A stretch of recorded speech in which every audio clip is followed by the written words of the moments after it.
sa lahat ng may reels dyan. Para sa atin ito. Sana like and share. Follow na rin.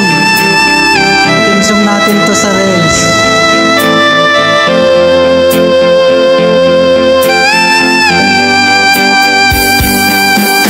Ayoko nang mag-upload sa reels. Pagod na ako sa kakainin.